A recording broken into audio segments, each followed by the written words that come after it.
Today we have Hannah Pingree from the Governor's Office, Matt O'Malley, the Principal Architect and Co-Founder of GeoLogic, and Dan Brennan, the Director of Maine Housing. How about, as we announce people, why don't they come up on the stage, and then after we introduce Dan, we can have Lynn and Martin come up as well, and have everyone give their presentation. Then we can have, again, a roundtable discussion, and then open it up to the audience as well. Our first panelist today will be Hannah Pingree. Her current title is Director of the Governor's Office of Policy and Management, which title will soon be transitioning to be Director of the Governor's Office of Policy, Innovation, and the Future.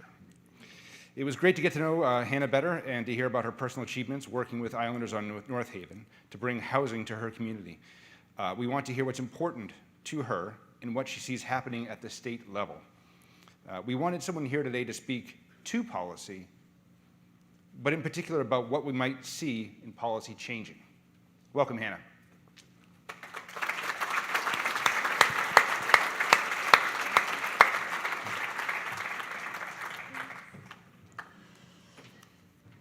Welcome. Next to me, sure. All right. Matt O'Malley was invited because he's doing something new, innovative, and interesting. One of my recently retired associates recommended I speak with Matt when I described looking for someone who was in Maine, developing something that might change the way we create housing, and was particular to a product or process perspective. Matt is developing a new-to-us insulation product, more commonly found in Europe, made from wood chips that used to get shipped to make paper pulp. So this is kind of cool to have it in Maine. This is relevant to our world because it represents an industry not yet found in Maine, comes from a renewable and abundant resource, and it might make building my house or warming my house a little more affordable, I hope. Welcome, Matt.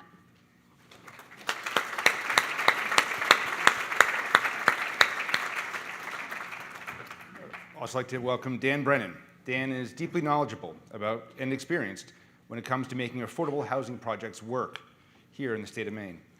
The Maine State Housing Authority, also referred to as Maine Housing, is a $1.7 billion financial institution that bridges public and private housing finance, combining them to benefit Maine's low and moderate income people. At Maine Housing, Dan has been involved with creating changes in policy to work for achieving substantive results for Maine's housing solutions. And in his role at Maine Housing is able to implement policies to support real estate development. As the director, and since he's been with his organization for more than 25 years, I'm really interested in hearing more about what Dan sees for ways we can anticipate in supporting current residents of Maine and those that haven't landed here yet. Welcome, Dan.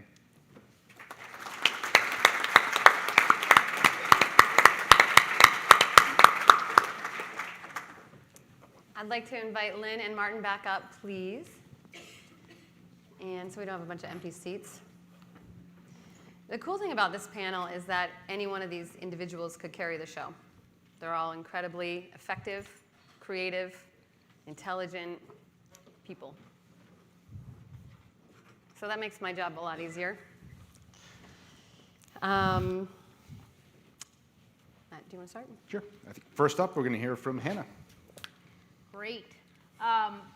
Is there a slide, perhaps? I have to figure out how to use this thing.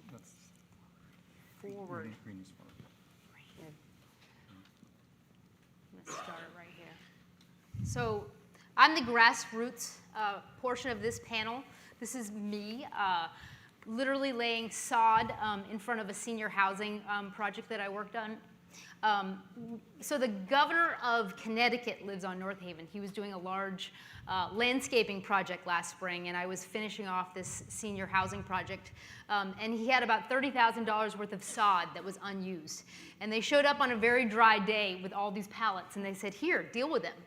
And so the story of living on an offshore island is that me and the woman who was standing next to me with her baby on her back and a group of community volunteers literally laid all this sod in about a 2-hour period so that when we opened the facility, we actually had a lawn.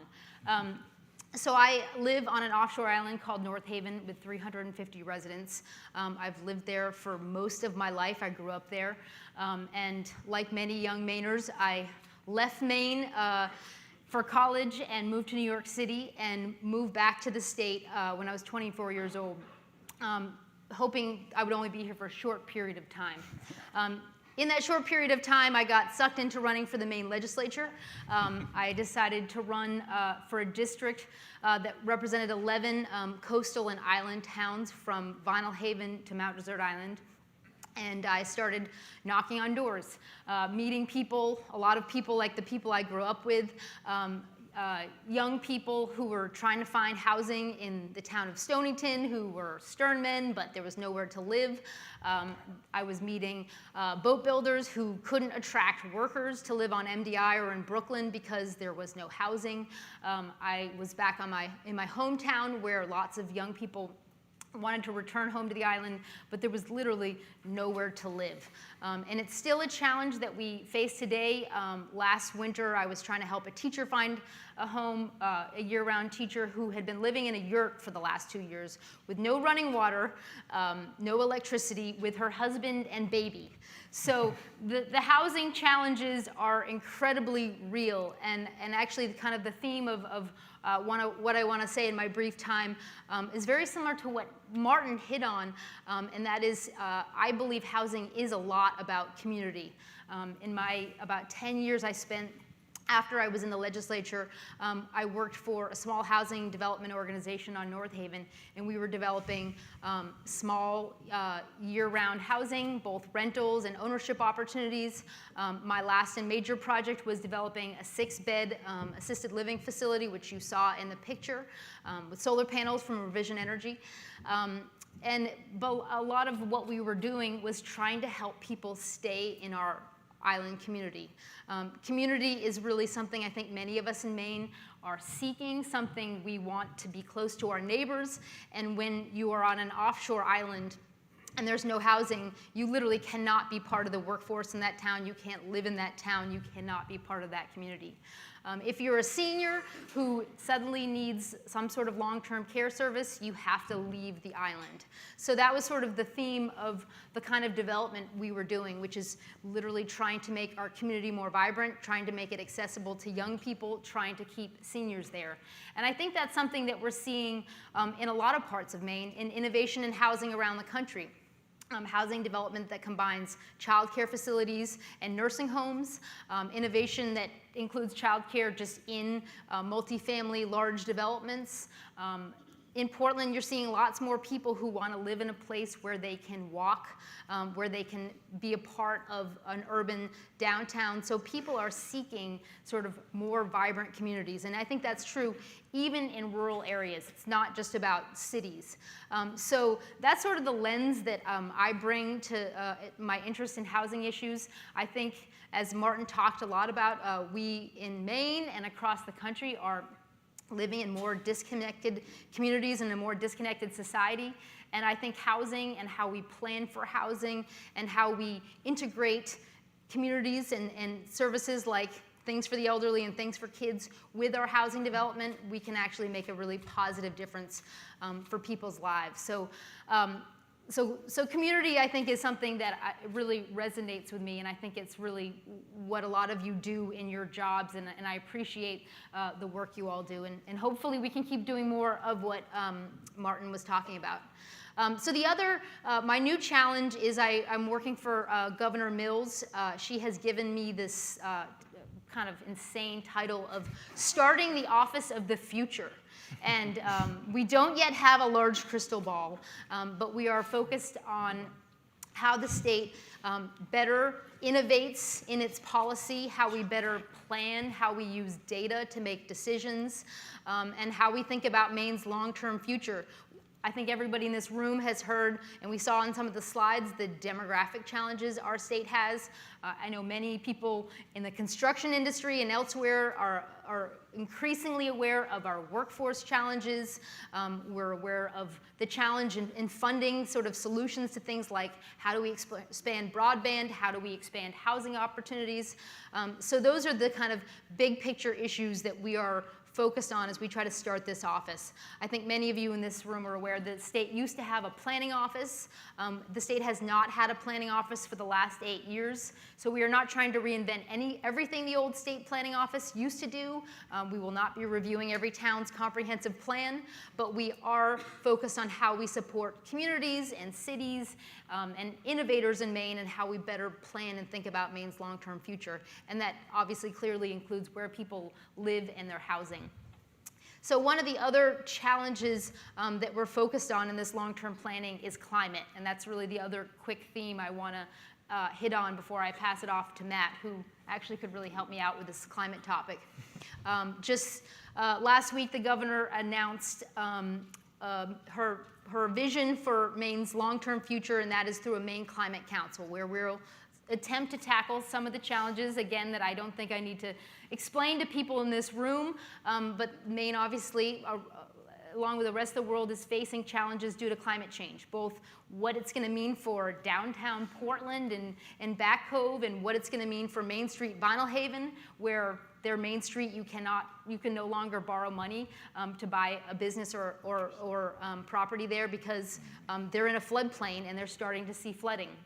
So the idea of our climate planning is both to help communities prepare, to be proactive in that planning, to help industries prepare. We're seeing changes in our fisheries, we're seeing changes in agriculture and forestry, and we want to be proactive and make sure Maine's economy is ready for these changes. Some of these changes are things we can take advantage of, and many of these changes are going to be things we need to figure out how to really adapt to and plan for, because they are complicated and expensive problems.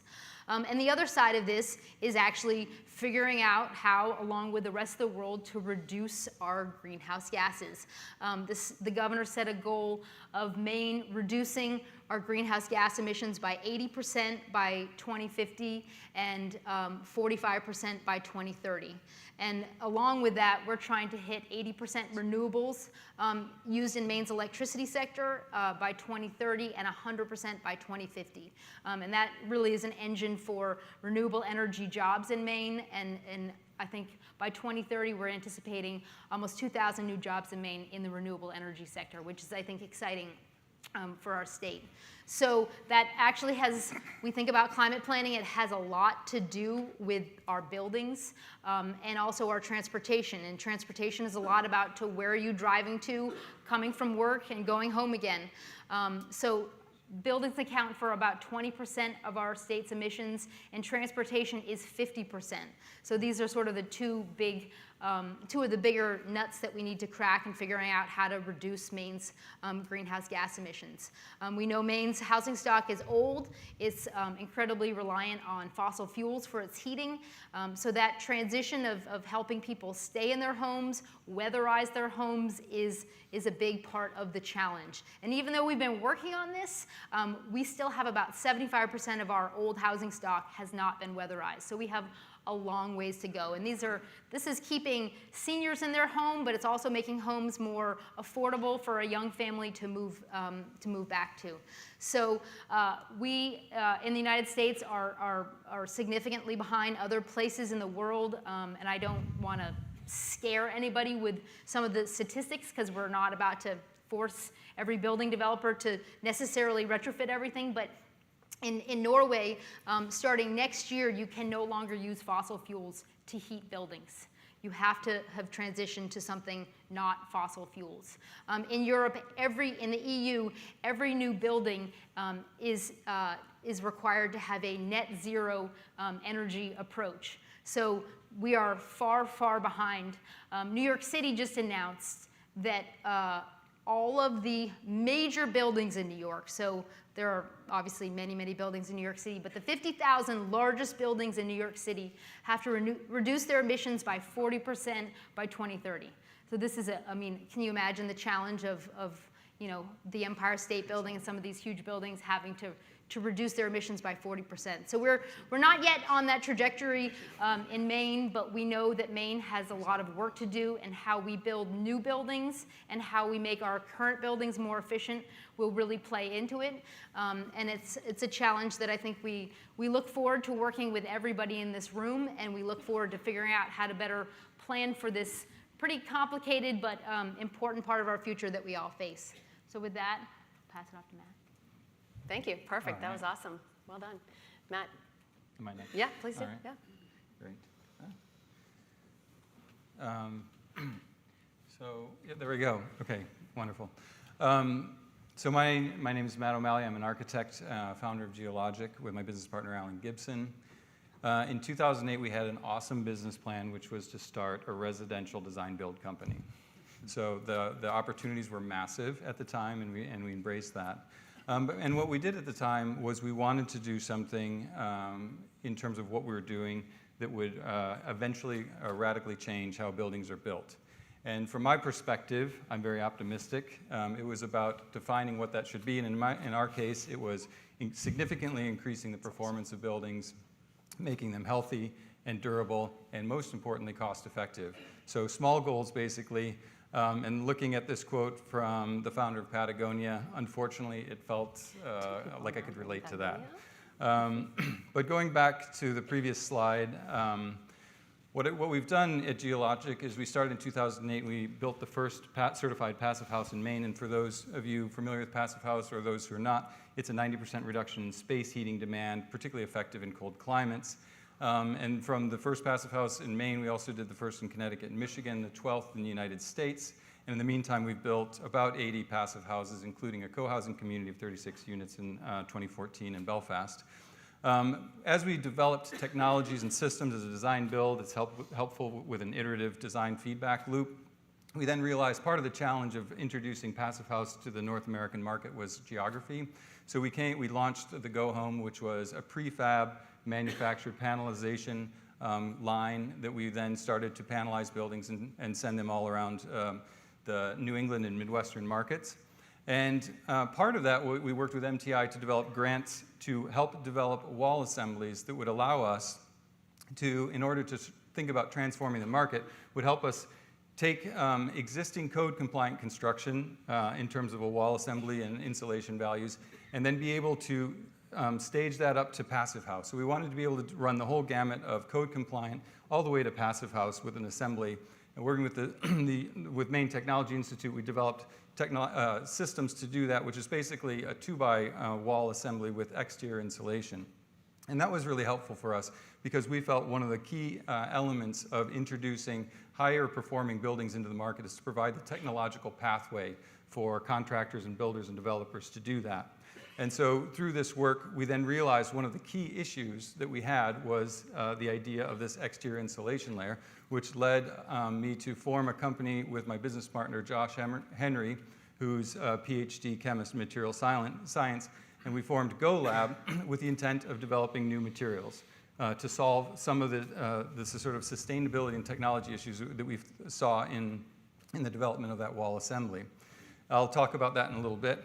And then most recently in April, I just launched Opal, which is an architecture research and design company, which is the architecture division of Geologic, basically. We launched it in April. We actually haven't made that public yet, except right now. I just made it public, so we just launched that. We're really excited. And the goal of Opal is then to take passive house performance and translate that into larger institutional buildings, because there's still a gap in the adoption of passive house technology in larger buildings. We're working with a few universities in Maine on academic buildings to do that. So we're really excited about what's going on there. But what I want to talk about is how the market can be transformed and how it already is transitioning from a relatively inefficient building stock, which I think we've heard several anecdotes, to something that's extremely high performance. So what you see on the slide here is the EUI, which is the Energy Use Index, which is a building's total energy footprint on an annual basis, including space heating and all other loads. And to the red zone, you have average unimproved residential, which I think Hannah just spoke about, which is, we all know what that feels like and how inefficient that is. And then you can see the progression of as the code has had impact in reducing those total energy loads towards the inflection point of the graph, which is net zero, which we all know is a building producing as much energy on site as it's consuming on an annual basis. to the far right, which are buildings that are producing more energy than they're consuming. Now, Opal is focused on the far right of the graph because we believe that it's possible to build buildings that produce more energy they consume, and in doing so, pay their life cycle carbon debt, so the carbon used for construction for the operational period of the lifespan of the building, to make buildings actually carbon positive or regenerative. So we think there's a great opportunity. That's Opal, that's a different talk. But what I want to talk about today is the work that we're doing right now about going from code compliant buildings, and as code is increasing, which by the way is about 3% per year in terms of increased efficiency, towards passive house, which is that 90% improvement on code. And as you can see on the EUI index, code right now in 2015, which is recently adopted by Maine, is in the mid-50s, and passive house is around 9. So obviously there's a big gulf between the two. Now, I don't expect building code in North America to ever be to the passive house standard. I'm not saying that, but I love the fact that passive house moves the needle to the far end of the spectrum, which will drag building code with it. The slide that you see here is the adoption of passive house in North America. Geologic founded in 2008, as I said before, we're the 12th passive house in the United States. This data is based on the millions of square feet built of passive houses over the past however many years, to 2017, extrapolated with 2 probability curves of what is likely to occur with the continued adoption. Now, what I think is interesting to note is this is an infinitesimal fraction of the market, passive house is, particularly when we're talking about 12 passive houses in 2008 being built to the total building stock in America. But what's important to note is that this hockey stick exponential adoption curve reflects what LEED did 10 years ago in terms of adoption into the market. It's also even more important to note that this hockey stick inflection is also what the European passive house adoption curve looked like 20 years ago. And it's therefore even more important to note that most of European building code now, 20 years later, is based on the passive house principle. So the point that I'm trying to make is while passive house is nowhere, absolutely nowhere in the market right now, it will have a huge impact on the market over time, and it will help us to push the needle going forward for what the actual performance is likely to be based on code compliance. But there's a problem. When you're building a passive house, you're talking about improved insulation levels. You're going to be doubling or tripling those insulation levels in the building. GoLab, we realize that that's an issue because many or most of the insulation types available to us right now are toxic, non-renewable, and made from fossil fuels. Fossil fuels, namely, are what we're trying to save with the insulation in the first place through energy efficiency. So when we were thinking about defining, as we're going forward, what's an appropriate material choice for a passive house, we had to define what that would be sort of as a strategic goal. Being in Maine, we realize we have abundant natural resources, namely massive amounts of lumber. We also know that we have a state where the economy needs that support. And we also know that the insulation has to be cost competitive or it will not be viable in the market. I am 100% a market-driven solutions guy, and I do know that from my own work in passive house adoption is you have to demonstrate financial viability for this to be built. So cost competitive of an alternative sustainable insulation has to be cost competitive. And finally, we know that these insulation products have to be safe, not only for the homeowners or the people who are occupying that building, but also our friends and colleagues who install those insulation materials on that building. And third, and also very important, is in the dire event that there is ever a fire, that the resulting fire isn't a toxic wasteland for the poor firefighters who have to put that out because of the petrochemicals are used in the insulation materials. So for us, the durability and the health question has to really tick on all points, which is the beginning, end, and middle of the life cycle. So as we looked around to find that material, we realized in Europe, wood fiber insulation has been on the market for about 20 years. It's about 8% of the market, which is about 800 million euros. It's not produced domestically in the United States. So Josh and I at GoLab asked the simple question, why is this insulation product not produced domestically, particularly in Maine when we have a massive wood basket? That led us down a rabbit hole. And I'm happy to say we're coming out the other side of the rabbit hole at this point, because what we're doing is we're going to be, now this is even intimidating to say because we're having to raise so much money to do this, but what we're doing is we're building the first insulation manufacturing plant in Madison, Maine. We've recently acquired that property. We've bought an insulation production line from Germany, and we're going to be installing that and producing wood fiber insulation. Next year in Madison, and we'll be employing 110 people in Madison to do that.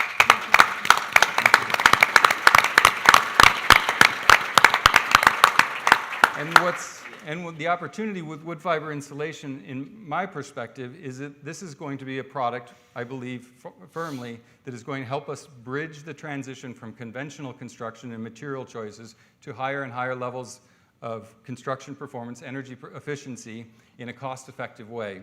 The insulations that we'll be producing are a loose fill, so a replacement for cellulose, a bad insulation, which is a press fit into the stud cavity, and a board insulation.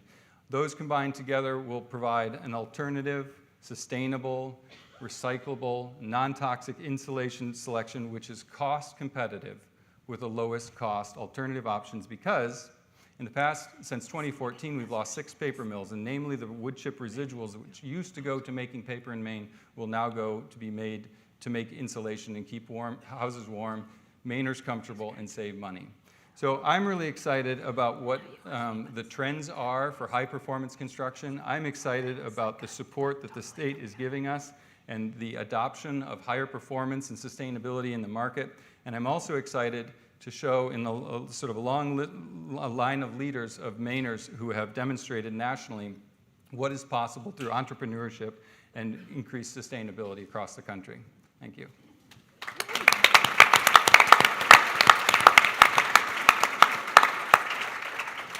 Thanks, Matt.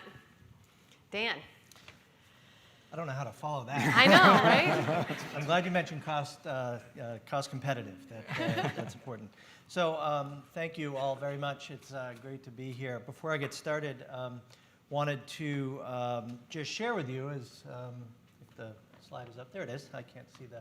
We've got this cool 50th anniversary logo that we're sporting now, and Maine Housing is in the process of celebrating our 50th anniversary, and it's kind of fun to go around to different groups. And it's fun to be part of the staff at this point in time as we celebrate this. But we recognize that we're also celebrating all of our partners, and that includes all of you in this room. I wanted to thank you all very much for the support and the help that you've given Maine Housing over the years, whether it be single family or multifamily. There really isn't a easy way to go around to each and every one of your organizations to thank you for that. So we take these opportunities to say thank you, and I'd like you to give, please give yourself a hand for the great work that you've done for the people of Maine.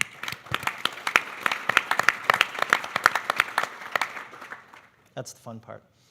We're going to talk about a couple of slides here about the affordable need that is, the affordable housing need that's in the state, and that's what we focus in on. And some of these numbers can be a little bit daunting, that we have over 40,000 people in the state that are making less than $25,000 in income. And over half of these are extremely cost burdened. And what we talk about, the video earlier talked about what do we mean by affordability. And in these terms, it's using more than 30% of your income for your housing cost. Now, when you're up the upper end of the income scale, that's a little bit more manageable. But as you're making less than $25,000 a year and 30% of that is going towards your housing costs, you then have to make decisions that nobody should have to make. And so we've got quite a need here in Maine that we've known about. And through some numbers, some estimates from the National Low Income Housing Coalition, we need 20,000 more apartments in the state that are affordable, okay? So that kind of sets the, and we have a couple of slides here. One is the Rental Affordability Index. That looks orange to me. It's not Maine in the fall. It's red. And what that means is that throughout every county in the state of Maine, that the median income cannot afford a medium-priced apartment. So that's not where we want to go. And the trend here, the red line, is if the affordability index is above 1.0, that's where you say that it's affordable in that county, and you see the trend line there. And so those are what we're looking at in terms of need, and that's in front of us. But the good part is we know how to produce affordable apartments. We're doing it right now. We're just not doing enough of it. We have, as we speak, somewhere in the range of 300 to 350 apartments that are going to be created or have been created in this year, and that is a good year for us. But in order to address the kind of numbers that I just talked about, we need to be we need to create 1,000 units a year. And how do you do that, right? How do you create 1,000 units a year? Well, first of all, you start talking about it, and you start saying, we're here, and we need to be up here. We need to get Maine Housing just can't flip a policy switch, and all of a sudden there's 1,000 new units every single year in the state. But what we can do is highlight this, bring it to people's attention, incent more people and more organizations to get into the affordable housing development realm. It is a little different than commercial residential construction or development, but it's tremendously rewarding. It's complicated, yes, but we know how to do it because we're doing it right now. We need more philanthropy. We need more trusts. We need more corporate partners. In other words, it's not going to be just state and federal tax dollars that's going to get us where we need to be. It has to be an entire financial community investment. The other thing that we need to do, and that we're doing through the means that we have now, is we need to advocate for more of the state and federal resources, and we're very thankful for the help of the legislature and the governor's office, Hannah specifically, when it comes to advocating for our state home fund, and yesterday a great showing for the state low-income affordable tax credit. That will be a whole new tool in the toolbox for Maine Housing and all of our partners to see if we can get to that 1,000 unit goal over time. On the home ownership side, we look at the rental affordability index, and it's a little bit better. Okay, there's some green here, but we have a mismatch. We have a mismatch between the supply and demand. These are counties that are struggling in many ways with population declines and other things.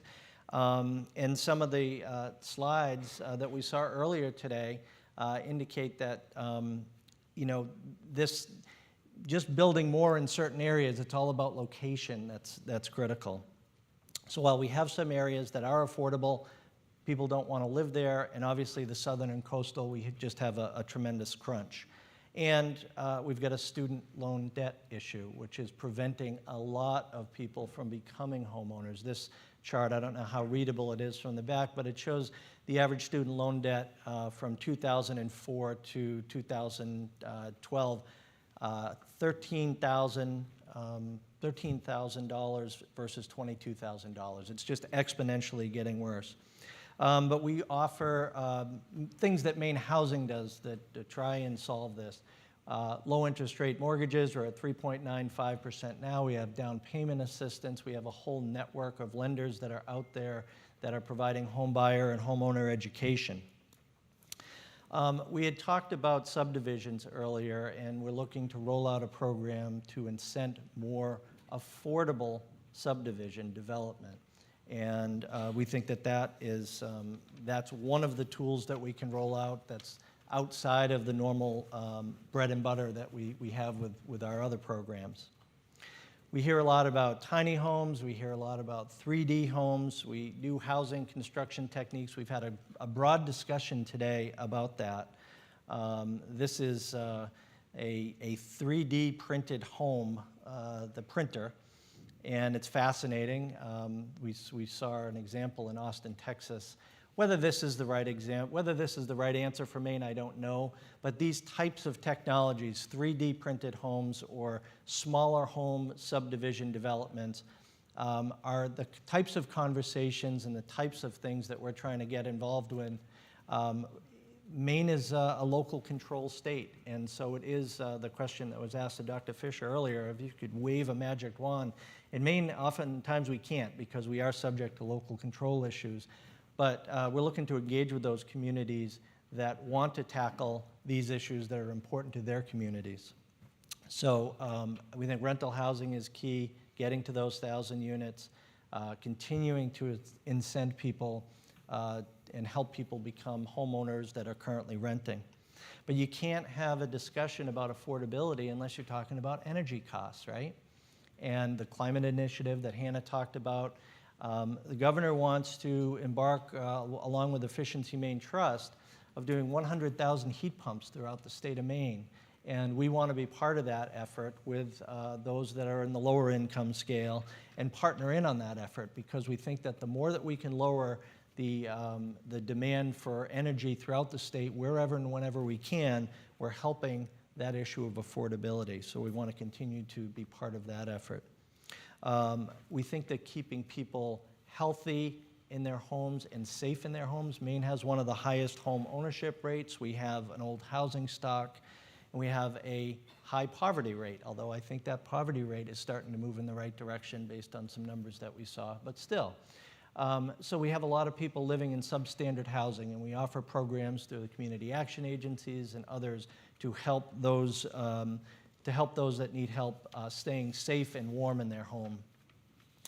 And we also have an aging population of seniors that don't want to move out of their communities. They don't want to move out of their homes.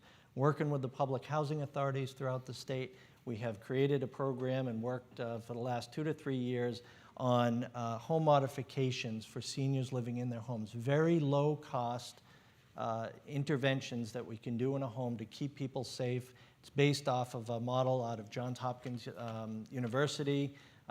Deb Keller at the Bath Housing Authority has really brought that to Maine, and we've replicated it in many communities. This has caught attention at the federal level. There's now $10 million in the federal budget that Senator King and Senator Collins have been advocates for. And we're also looking at other types of things like intergenerational housing. I was in Bethel yesterday with former HUD Secretary Julian Castro, and he was talking about housing projects in Texas that are, unfortunately, these are cases where there's grandparents raising grandchildren. Now, there's a tragedy in the middle there that we're all aware of, but the idea of intergenerational housing and new housing, and because it's all based on community. We have done a very good job over the years at Maine Housing partnering with business professionals and industry groups. We're now trying to partner more with local communities and their community leaders so that we can identify what is needed in those areas and work with them on unique housing solutions. So it's just a broad overview. We've got 50 years behind us. We'd like not to have 50 years more because we'd like to solve affordable housing in the next 50 years. But that's a little bit of what's going on at Maine Housing. Great job. Thank you you. so much. Thanks, everybody. So this is all, I think, really coming together well, and a lot of unexpected, although, you know, we kind of saw some of it coming. Not everything that's kind of interplaying is really interesting. I know I have a ton of questions. I'm sure other people do. Matt and I kind of primed ourselves with a couple of questions. I think, you know, Lynn, I think you had some questions that you wanted to launch into. Would you like to ask any of your questions around some of the slides that you put up ahead of time to the panelists in Maine? What we're really trying to do here is, in projects, as everybody in this room knows, to get a successful project, you have to know a little, like Martin said, you have to know a little bit about everything, you know?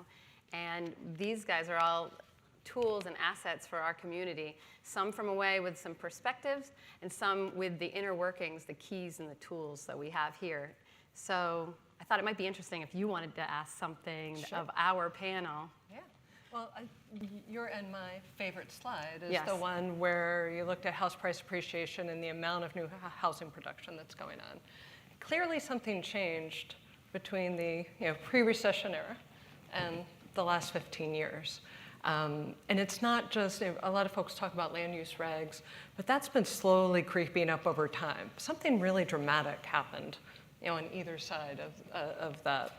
And I think we can debate. I think the evidence is unclear as to exactly what's going on, but I'd be really curious from those of you here in Maine, what's different now versus 10 or 15 years ago? Is it the same set of problems and inflation's just made costs higher, or is it really about land? Is it about other things? So I'd just be curious what we could surface. Everybody has opinions, I'm sure. We're gonna let Dan start. Well, He's been around the thoughts longest. that go through my head are, has anything dramatically changed? We look at the poverty rate. We look at that we're a rural state in many areas. We're a very diverse state. We have produced affordable housing units for 50 years, and that has added and helped, but I don't know that it's made a real dent in the overall problem. We're still talking about unacceptable rates of homelessness. We're still talking about poverty, and we're still talking about, so the key is to look back at what we have done and what do we need to change, what new things do we need to think of, what different approaches do we need to take, while still continuing the work that we do. It can be very daunting to look at the need and say, wow, this is overwhelming. But in the next month, I'm going to get to attend 3 ribbon cuttings of 3 beautiful housing developments here in Maine and celebrate roughly 100 people moving into a new home that's affordable to them. So it's certainly a business for the passionate among us on this issue. So just to iterate from the earlier introduction, your business, Maine Housing, is both an advocacy or an agency and also a bank, effectively. We're primarily a bank and an administrator of federal Policy. rental assistance. We administer grants on behalf of the federal government. So we're a grant administrator and we're a bank. Right. That's our core. We're surrounded by a room full of advocates and passionate people that care about affordable housing. So how do you see, from our perspective, if we're trying to be innovative, how are we going to get that, how are we going to get money to do that? Well, I don't know that it's the issue of the money not being available as it is. Martin talked about a lot of detail that went into the thought process of his vision. Mm-hmm. And so one of the things we've tried to do, it's not so much that Maine Housing writes a check and it happens, but what we can do is bring the people together in a room that can answer all of the questions that need to be answered in order for that to be able to become reality. So we can be a convener and moving ideas and issues. We don't have the answer at our agency, but we've seen innovative things take place, and when the right people get in the right room, things can happen. I agree, which is why, Matt Amalia, I think that's really interesting that you lead right into that, because if you're producing, you're kind of innovatively putting a bunch of different hats together. You yourself are wearing multiple hats as an architect and a builder and a creator. How are you finding it working? So you could share that success with us so that we could try to do it too. Yeah, I think that's a great question. I definitely am a collaborative worker. All the companies that I form are partnerships and collaborations, because I do think, and essentially the industry is very complex and it requires a significant broad skill set. And I find that for us, the challenge is always on cost. While we do high performance in a residential model, we tend to see the passive house improvement about 6% above code compliant construction in terms of first costs. Obviously, operationally, you're going to save a lot of money. It's usually about an 8-year payback. That depends on the heating costs. But we do know that since the adjustment in the housing market in 2008, that the cost of construction never actually moderated very significantly relative to existing home stock value. And so it's always been difficult for us to meet the cost points which we need to meet in order to serve the state of Maine. So we did design build. We thought through that collaboration that would work. We did panelization. We thought that would work. Now we're going to try installation. I'll tell you how it goes. I think we're going to try Lynn's tactic, which everybody needs to read her article. We're going to try to go after change some of the rules so that we have a little more flexibility. That's where, Hannah, you come in. So being a leader and an innovation leader, how are we going to be able to afford to be innovative? That's a good question. I mean, I think to Lynn's earlier point, I don't think Mainers don't like change, and Maine does not change very rapidly. I'd say Portland might be a little bit of an outlier because obviously we've seen a lot of change in Portland over the last 10 years, but the rest of the state does not change all that much, and it's sort of part of Maine's challenge. Mm-hmm. We also have a hard time sort of focusing our resources on the most significant challenges because we are a relatively poor state. We don't have the tax base to really sometimes drive the kind of change and innovation that we need. So I think as Mainers do, I think we try to figure out how to support, like MTI just supported Matt's innovative company, and we're trying to figure out how to put more money into the kind of innovation that MTI is attempting to drive. We're attempting to drive the expansion of broadband, because really bringing connectivity to more parts of Maine, even including Portland, is how we encourage a more innovative economy. To the housing challenges, I mean, I'm trying to partner with Dan and fight the uphill battle in the state budget process for funding for this tax credit idea to try to save some of his home fund. But we're competing with a lot of other important priorities. Healthcare priorities, fighting the opioid epidemic, funding schools, lowering property taxes. So we're just trying to get that balance right, and it's the resources constrain what we're able to do, but trying to pick a few things and do them better is not something Maine usually does, but something we're attempting to do. And I would just encourage folks in this room, if you want to sort of support things like this, including the idea of a state low-income tax credit. Now is the time to email your legislator and encourage them to do that, because that bill had its public hearing yesterday. Yeah, cool. I want to point something out. First of all, Dan is an amazing boss. I enjoyed listening to him last night talk about, I mean, just a really fantastic guy, and I really enjoyed getting to know you. The work that their organization is doing is incredibly important to the families that he's able to help, and we saw that there's 30,000, I think, families in Maine that are in some need. And then there's the private sector, which is producing kind of market rate, market-driven housing that is non-subsidized, at least non-subsidized except by federal lending agencies. And then there's this really large piece of the population that's not served by either the market, nor is it served by low-income housing options. Yeah. And this is the piece that, like, if you want to know what's going on in America, like, that's the piece. Like, it's those people who are really not being served. And so I say that because I want Lynn just to kind of speak to it, like how, like, we need a market-driven solution. Does it need subsidies? I mean, we know that we can produce a house for $70 a square foot. I mean, that's what I know in DC, that's the cost for a large builder to build. $70 a square foot is not that much money if we can find land. Maine has a lot of land. What's large? What's that? What's large? How many square feet at 70,000 a square foot? It's $70 per square $70, foot to construct a house. I mean, whatever size you want. So I mean, that's a cost that large home builders are building. So we know we can build housing for cheap, right? $70 a foot times 1,000 square foot is only a $70,000 house. So that's a fairly cheap house, and 1,000 square feet is not a tiny house, right? So anyway, I'm just curious, with those facts being facts. So if that's the cost of the house, then the rest of that cost has to come from something, and that's land value. And so in a lot of cities, because we're not building very much, any plot of land is worth a lot. And because we're not allowed to do a whole lot on it, the tendency is to build the biggest, highest quality thing on it that you can. Therefore, you definitely, you're pushing away from the middle of that market, where you would like to be.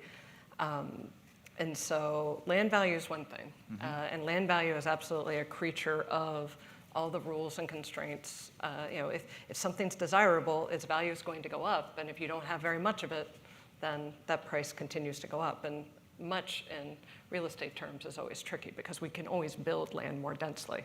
It's the inability to build more densely that tends to fuel these things.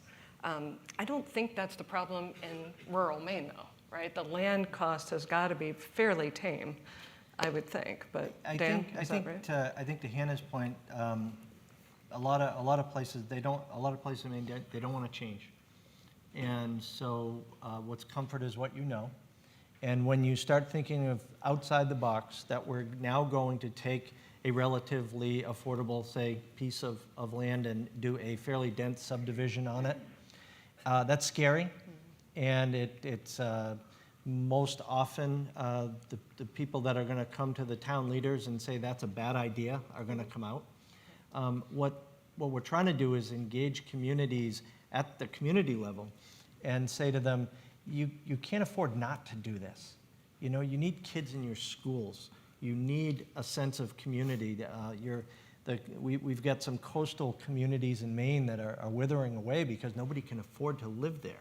Nobody can afford to work there. So businesses are cutting back on Inns are cutting back on the number of rooms that they're able to have available in the prime season because they can't find people to work there, or they can't, you know, you have to drive 45 minutes out of town, away from the coast.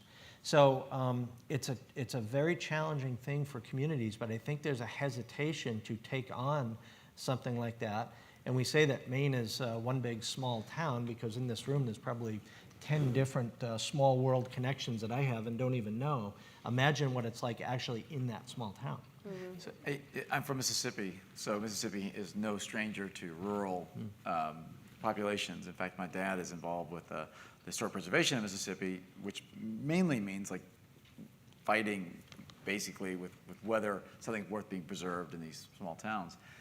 But I think it's important to separate rural communities from urban communities because they really are different and the solutions are very different. But we have problems here in Portland, I'm sure, with low-income populations that can't afford housing. And we have land and we have the ability to build much more densely.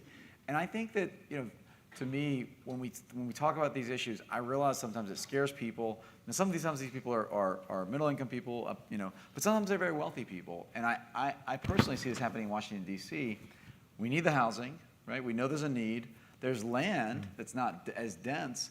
And I think that if people in this room agree with that, then we need to basically stand up together and say, you know, it is not okay to be selfish with the land and say that you don't want more dense neighbors. That's a big issue in cities. And oftentimes we'll talk with the community leaders, and I will say back to them, it's a great idea, makes perfect sense. Who's going to do it? Who is the developer that's going to come in and make this happen? Then we can really engage those discussions. But you know, it's something the developer has to be willing to take the real estate risk and the operational risk associated with it. I think what's going to happen. So, in this next political, you know, decade, we're going to see housing become a major issue. I mean, we now see a huge issue with homelessness, not just in our cities, but all over the country. And that's not ending. I mean, as we've talked about, like, we're not producing housing for this major sector of the population. So as housing starts to be talked about, and I'm not even trying to get political, forget about whether it's a right, the government has to provide it. Let's just say there's a moral requirement upon us to make sure that people do not live on streets.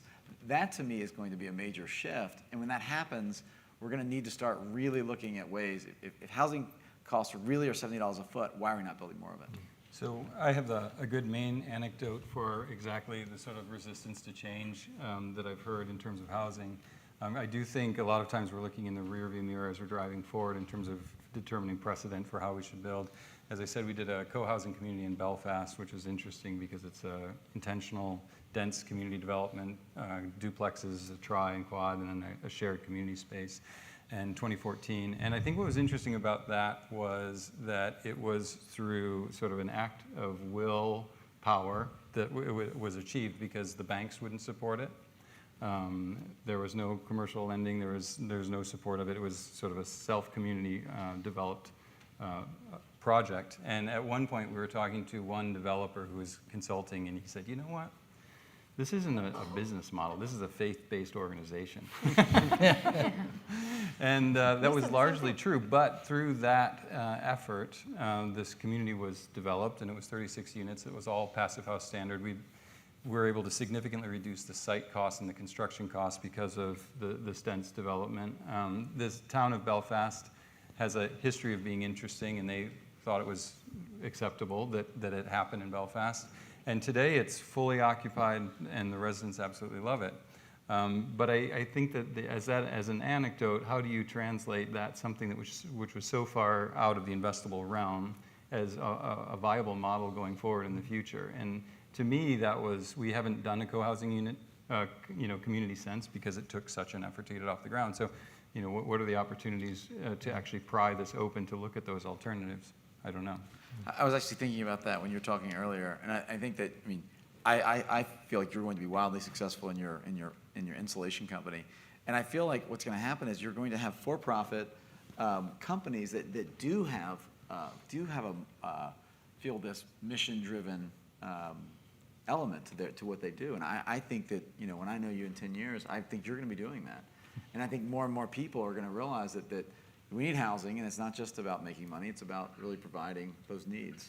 Well, and this is a great demonstration. If someone doesn't take that first step, it can never be demonstrated to be successful. Right. And so you also need the towns and the communities, and hat tip to Minneapolis for figuring out how to do something as brave as just take a control off and see what happens. So we need a few brave mayors and town councils and what have you to give a few things a try, and it can be something you take off and put back on, but at least give it a shot.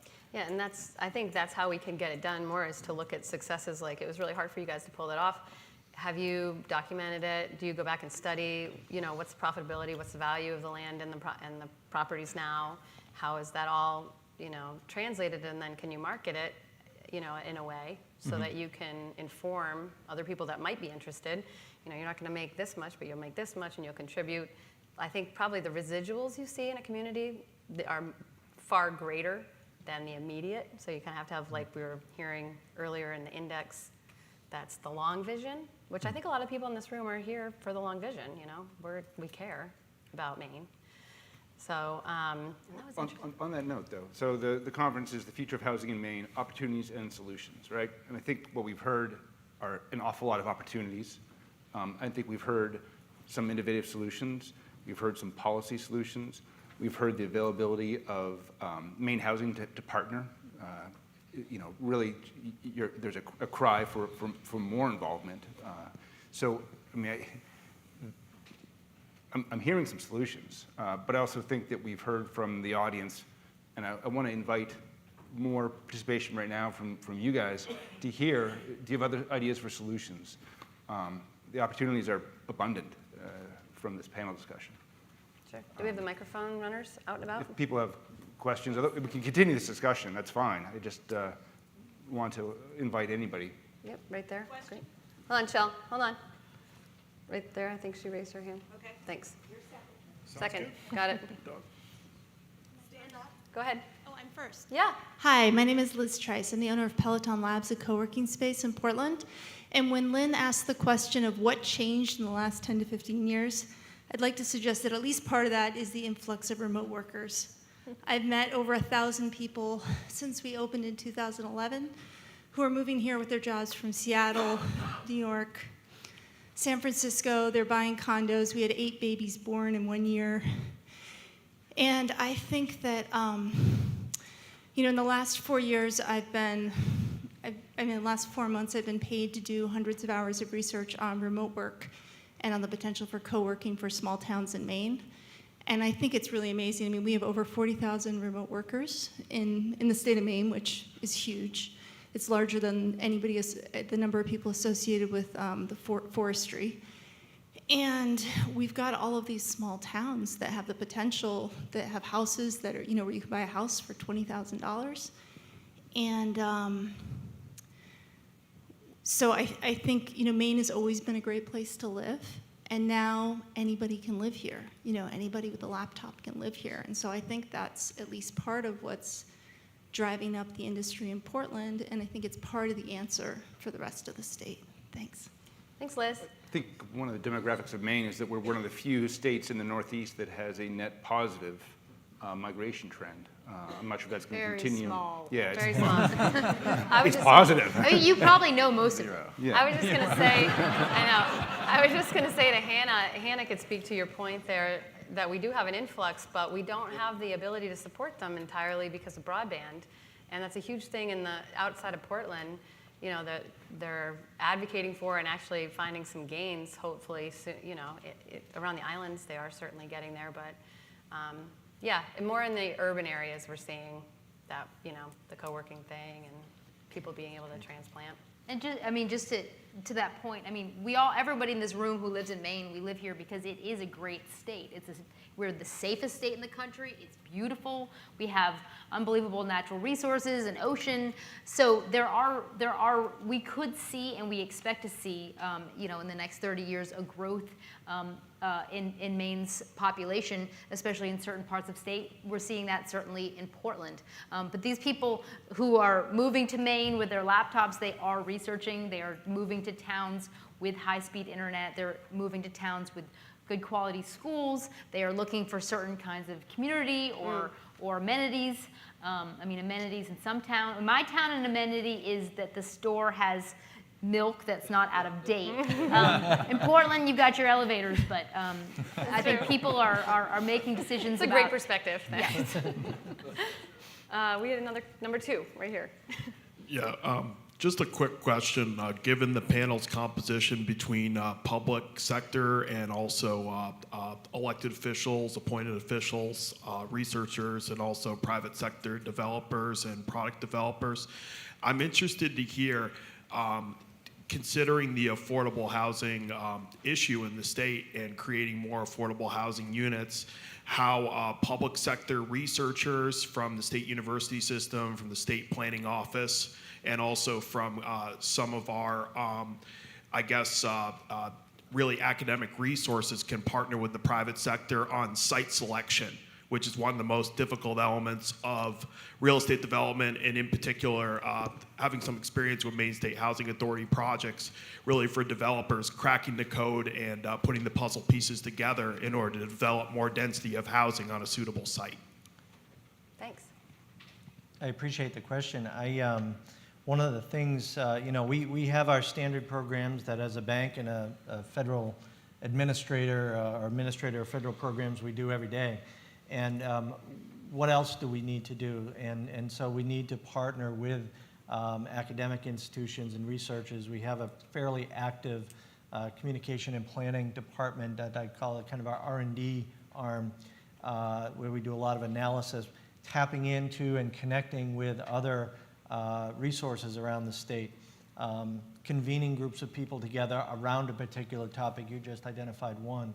And so that's one of the things that I think as a state agency, seeing the entire state and seeing the differences between the Portland and the North Havens and everything in between, getting the right people together. And so to the extent that people are interested in assisting with the talents and skills that you have with what we're trying to do, let's connect, let's get together and figure out the best solution there. And we know that there are developers in the room and outside the room that are probably looking for that kind of assistance and guidance. So I think that there's something there with that. Yeah, that's a great question. I think, based on my experience, the most expensive part of a project is before you get started. Yeah. So I think that a big part of that question is, how do we do that affordably? We're all kind of at risk until something happens, you know? We just speaking of the connection with the university, we've been working, as part of our 50th anniversary, we've been working with the architectural class at the University of Maine in Augusta, where we have our staff and some folks from the local community in Augusta and Augusta Housing working with the instructor of that class to develop affordable housing designs with architecture students, and it's been fascinating. And what you can do with people that are excited about learning architecture and then layering on top of it the complexities of affordable housing. Again, it's a partnership that doesn't come normally it isn't in, when you look at housing finance agencies around the country, many of them don't have relationships or deep discussions with their local universities and colleges, community colleges, helping build the trades and the skill sets that are needed there. There's all sorts of opportunities, research and thought processes like that included among them. I would just add on site selection, I think that the business community in Maine, which I know many of you are a part of, I mean, we are struggling with a workforce challenge that is unprecedented for Maine. We know that demographic challenge is only going to get worse, and it requires us to figure out how to attract workers, retrain workers, keep older people in the workforce for longer. But I would actually say, I know you're all part of the business community, but figuring out how to really partner with businesses and help make housing part of their challenge. I mean, everyone's saying we need workers in the hospitality industry on the coast. And I actually have run an inn and farm and restaurant, and I'd never want to run a restaurant again. But our challenge, I mean, we, on an offshore island, we literally have to figure out, how to put up tiny cabins so people can live there for the summer. But we sort of need at least a partnership on the political side with the business community in a more significant way. figuring out where do we put more workforce housing, quality housing that will partner with the areas where we really need good employees. And the better job we can do of that, the more vibrant communities we can make, which obviously the business community also believes in. So I think these are always tiny, every one is a small political battle, but having the biggest and the best business partners on your side can help at times. Reasonable. Anybody else? Yeah, great. I would say that some of the things I've noticed is that the productivity of workers, and it's been discussed a little bit, has simply not improved, even though we've got new materials, new tools. I think I see that there's just a lack of the ability to project manage is a big, so when we start talking in Maine about training workers, project management, if you're going to be a plumber, an electrician, you have to know how to establish your day, go about it, and you just don't see that. Of course, the opioid epidemic has killed us. But project management's a big need. I think that the construction industry has had the smallest amount of productivity since World War II, almost zero. We're going to do a little more work on that, but that's Yeah, always, that's about right. Yeah. And so the other piece, though, on affordable housing, just how HUD, how it's set up is totally wrong. Everything, it's counterintuitive, but if you're trying to put together affordable housing, so I mean, 51% of the units have to be going to low-income people. But if we look at how to disrupt the cycle of poverty, like all the research Raj Chetty and all these people have been doing at Cal Berkeley and Stanford and Chicago and Harvard, it says don't do that. Do not, focus, right? We've actually known this for 40 years that you don't concentrate poverty. But yet, every single HUD rule for financing concentrates poverty. But we've known it for 40 years. HUD's been out of the development business for a while. I don't disagree with what you're saying. One of the concepts that we try to do, some of the initiatives that are coming out are trying to work against that, and trying to change that. Most of the HUD-funded housing that we have was formed in the 1970s and 80s and is in physical building, and it's there. And it provides a good life for many people. But we try to, we're at the state level versus federal level, always are trying to learn from the mistakes of the past, how we can change them and be more effective in the future. Thank you. I think I just want to add, so researching for this presentation, if we look at industry as a whole, the construction industry is huge in the United States, like as compared to other major industries like tech and whatnot. It's a big industry because you need construction in every state and every place within that state. And on average, based on the fact that it's such a big market share, it only reinvests about 1% a year on average into R&D, research and development. So, Matt, I would ask you, how much do you put into your business in R&D? Probably much more than that. And so to answer quasi-question, statement, I think we need to educate and we need to reinvest in this very antiquated system that's 100, we're building like we did, Lynn said, 200 years ago. And we need to see modern day results. We live differently, like Martin's saying. Technology, we need to be connected. Speaking about co-working, we need broadband, we need to be connected, but we can't be too connected, right? Because then we're like depressed. Right? So, and I like a little autonomy. I was thinking about what you said about your friend who lives in a place, doesn't know anybody.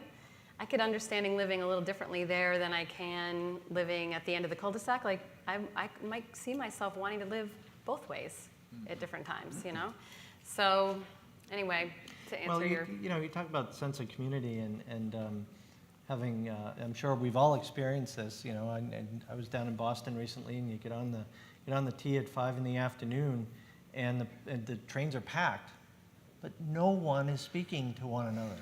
They are looking at their phones. There's no human interaction going on, and that's just telling of how we're wired and how we're operating.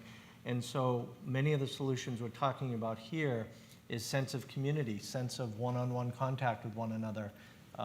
It's part of co-housing and some of the things we've been talking about. So we need that in many ways, but yet everybody's choosing to look at their phone instead of, hey, how was your day? It's how the Red Sox doing, that type of thing. It just doesn't happen as much. That's the real advantage of what small towns have. I mean, in Boston, you're packing people onto trains like animals and shipping them from their job site to their home site. And the lady from Peloton was talking about your whatever. Remote working? What's that? Remote working? Remote working, yeah. It allows, that's the great thing about a Mississippi or a Maine is you have the ability to have this way of life where you live fairly close to your place that you work and affordability. So I think that's one of the things that these the states such as Maine need to really promote is the quality of life, including the cost of living, which is low, even though there's still some economic problems. Martin, on that point, do you feel like with the type of housing that you're developing, that really what you're doing is you're finding a surrogate for community? And I think in some ways that might be a different model in DC. What Matt was talking about in Belfast was really, it was a form of housing, but it was located in a small town where probably they were very invested in their local community. I'm wondering if you were talking about sort of this organic growth for you in a personal journey and coming to where you are. But it's interesting that now you're creating almost a model based upon your personal travel for other people to come into, and you're fostering that. At the same time, are you taking away from the community itself because you're allowing people to exist in a pod? It's interesting, yeah. On last Thursday, we did a meeting and a presentation of like the most current status of our report and our investigation. And what was something that stood out to me was this statement from the team that we don't want the co-living to exist just in the building, but that it needs to be co-living within the community. So that would be an error. It would be if we only built it and people really turned internally. For instance, Amazon is coming to Arlington. And one of the things they agreed to do with Arlington County and Virginia was not to make all the cafeterias inside their complex, like the Googleplex. And so it's really, people are catching on to the fact that you don't want to have these totally internalized systems with the company store and all those other things. So I think it's a great point, and I think it's something people really need to think about, because people need to leave their homes to interact with other people. These forced interactions are necessary. And it's interesting to think about that as being a reaction to what Google did, and Google was doing something innovative, and it's like we kind of keep creating new innovative issues, and downstream we can see where benefits exist and are created, and then we need to we got to duck and jibe. I think, Matt, you and I were having a nice conversation the other night, and you were talking about, well, we saw that wasn't really working, so we had to kind of pivot, but at least there was this incremental wiggle forward, you know what I mean? Right. And I kind of want to pick up on the point you made about innovation, the point you made about stagnation and productivity in the construction industry, and because a lot of times we're looking at the cost of construction being a significant barrier to building quality housing. And we started our original company, Geologic, as design build because that was our way of synergizing the efficiency to get greater productivity and cost effectiveness. And that was helpful. But what was quite interesting is I think a lot of what you had said with ability to manage and sort of quality in the workplace and the training is always this significant headwind in being, no matter how you structure yourself, and be able to get beyond some of these problems that we're seeing in just the availability of skill in the market.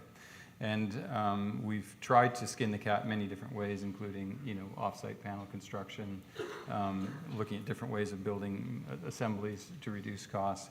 But I think ultimately we're at this inflection point, which is quite difficult to go beyond, because construction is a multi-layered, integrated, by necessity integrated systems approach. And I think the ability to solve it easily is difficult. And when we look at outside investment, while yes, there's investment in robotic manufacturing and new products and materials, by and large, the innovation in home housing is like Alexa, and these plug-in electronic devices, or how you switch on and off a light. No one is that excited about tackling the difficult question in construction. I'm interested in it. I think it's an awesomely challenging project, but I don't think we're going to be actually tackling it with the tools and the systems and the methodologies that we've used for the past, how many years? That didn't At least have- 200. Okay. 1830, let's And throw that down somewhere. the point in your paper, we have documented that we're not making efficiency with those systems. So to me, there's the reality of that situation. So it has to go beyond kind of reinterpreting the systems approach that we currently have and really thinking beyond that. I'm excited. I think there's a lot of technologies that we can use to do that. I would say, however, what is critically important to whatever system we do use in that new construction system, that it be sustainable, it be renewable, it be recyclable, and use Maine resources. And that's a good starting point, I think, for reviving the production of housing. I think we're kind of caught in a circle too, where we need to attract some more labor, to your point. So we need, like I've been saying lately, we need a Got Milk campaign for Maine, Got Maine campaign. Like, come to Maine, but then where do we put them? We have a lack of housing. So it's like, you know? Yeah. But we have thousands of, I think probably many people in this room have heard the statistic about the men between the age of 18 and 30 in Maine who are not working. I mean, part of this is the opioid epidemic. I know some of them in my community who were really just fond of video games and their moms haven't kicked them out yet. But it is a education and a training challenge and a motivational challenge. And we do have some untapped workforce here in Maine who are capable, but figuring out how to convince high school kids that plumbing and electrical work is actually a great job. You can make a lot more money doing that in Maine than a lot of other careers, and maybe your lobster fishing career is not going to be the only thing that sustains your family. So it's a sort of a whole change in mentality. And to Matt's point, I actually think, you know, in the next 10 years, as we're sort of dealing with some of these climate change challenges, we have companies like Matt starting, we have the University of Maine with incredible wood products research. I mean, we should be investing much more in the R&D, because Maine, with our wood resource, could be a leader in construction. And I think everyone in this room has observed a construction crew. I've worked with many of them in the middle of January, and you watch these guys outside, and it's terrible. I mean, it's very difficult to be shingling a home or working outside in our climate. And so there's some obvious innovations that folks like Geologic have undertaken, but there's a lot further to go, ways that could really help solve some of these challenges. Well, but it also seems like, I think, back to Lynn's original point, that people are living longer. So whatever our housing crunch is right now, it's just going to get worse. I mean, if we don't solve it, it's just going to continue to get exacerbated as people push into the existing housing with not sufficient inventory to replace it. We're about out of time. If we have time for one more question. I just have a quick question. I was startled by Martin's $70 a square foot cost of construction. Yeah, I almost fell off my chair. Could I hear from others what cost of construction they're seeing in the state now? Just to be clear, that's not for multifamily, that's for single family, and that's for a company called NV Home in Washington, D.C., which is a massive home builder. Still, Yeah. same question. I'll walk him through it after. I don't have any specific numbers to cast off against that, but I would ask if there's not a way to figure out how we do bring that cost down. Instead of asking totally big questions we can't quite get at, what could we do to move, you know, that cost down a couple, you know, $10 a square foot? I don't know if that's a reasonable goal, but looking at our building codes, I mean, I would love to have a whole nother conversation with Matt about passive house and what part of that actually needed to be in the building code and what part of the building code is completely superfluous to delivering that house. Because we have a lot of needs and wants and desires that get packed into these codes. And a rethinking of building code, I think, is probably well overdue in order to achieve $78 without even blinking. We can absolutely build a cheaper house. There's enough technology, there are enough, the materials are out there, there's all kinds of science and clever ways of putting houses together. We have to let it happen. Yeah, and the needs are changing. I think it almost needs to happen at the federal level. We need a leader who who really cares about this issue and is willing to champion it, whether that's done in Congress or whether that's done at the White House. But someone at the federal level needs to say that in order to produce housing at a cheaper level, we need to tackle some of the issues that Lynn's bringing up. So to answer your question specifically, because I have some information in that regard, in 2008 we were building passive houses for $150 a square foot. We're doing about $200 to $250 right now for single family. Institutional projects are $200 to $300. But that's passive house. I know in our, I don't have the square foot cost off the top of my head, but I know that in general, the housing that we're producing is you know, approaching 200,000 a unit, sometimes less. That's not a square foot cost, and it depends on market. The market here in southern Maine is very, very different than the market in central and northern Maine. There's a huge, there's an issue developing here in southern Maine with regard to costs right now that we're watching and monitoring, and it's real. Not seeing it as much in central and northern Maine. So again, it's very, wherever the population is and where you look within the state. Suffice it to say that in order to advocate for state dollars, which we are with the state home and the state low-income housing tax credit, contact your state legislator, we have to focus in on keeping our costs down. There are horror stories elsewhere in the country about publicly funded housing projects at extremely high costs, and that's what's going to be a threat to the overall program at the national level. So we do a really good job here in Maine, and the architects and the engineers and the housing developers that we work with do a really good job focusing in on this, and it's not easy. We just have to continue to keep our focus on that. I don't know where we are for time. I think that's probably a good place to end. So I do want to say thank you to everyone for coming.